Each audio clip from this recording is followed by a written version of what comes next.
Singapore நாடாளுமன்ற எதிர்க்கட்சித் தலைவர் பதவிக்கு வேறொருவரை தேர்ந்தெடுக்கும்படி பிரதமர் லாரன்ஸ் வோங் விடுத்த வேண்டுகோளை பாட்டாளி கட்சி நிராகரித்துவிட்டது. எதிர்க்கட்சித் தலைவர் பதவிக்கு வேறொருவரை முன்மொழிய போவதில்லை என்று அக்கட்சி தெரிவித்துள்ளது. இந்த முடிவை கடிதம் வாயிலாக பிரதமரிடம் தெரிவித்து விட்டதாக பாட்டாளி கட்சி தனது இணையதளம் வாயிலாக புதன்கிழமை ஜனவரி 21 வெளியிட்ட அறிக்கையில் குறிப்பிட்டுள்ளது. தலைவர்களை தேர்ந்தெடுப்பதில் தனக்கென சொந்த நடைமுறைகளை உருவாக்கி இருப்பதால் வேறொரு எம்பியை எதிர்க்கட்சித் தலைவர் பதவிக்கு தேர்ந்தெடுக்க வேண்டும் என்ற கோரிக்கையை ஏற்க இயலாது என்று பிரதமருக்கான கடிதத்தில் குறிப்பிட்டுள்ளதாக பாட்டாளி கட்சி தெரிவித்துள்ளது. நாடாளுமன்ற குழுவிடம் பொய் சொன்னதற்காக தண்டனை பெற்றதை தொடர்ந்து எதிர்க்கட்சித் தலைவராக நீடிக்க பிரீத்தம் சிங் தகுதியற்றவர் என்று ஜனவரி 14 முன்வைக்கப்பட்ட தீர்மானத்துக்கு நாடாளுமன்றம் ஒப்புதல் வழங்கியது.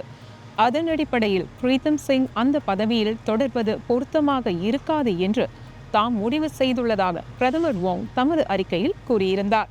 இதுபோன்ற முக்கிய செய்திகளை உடனுக்குடன் தெரிந்து கொள்ள தமிழ் முரசு செயலியை பதிவிறக்கம் செய்யுங்கள். தமிழ் முரசின் இணைய பக்கத்திலும் தொடர்ந்து இணைந்திருங்கள். தமிழ் முரசுக்காக இளவரசி ஸ்டீஃபன்.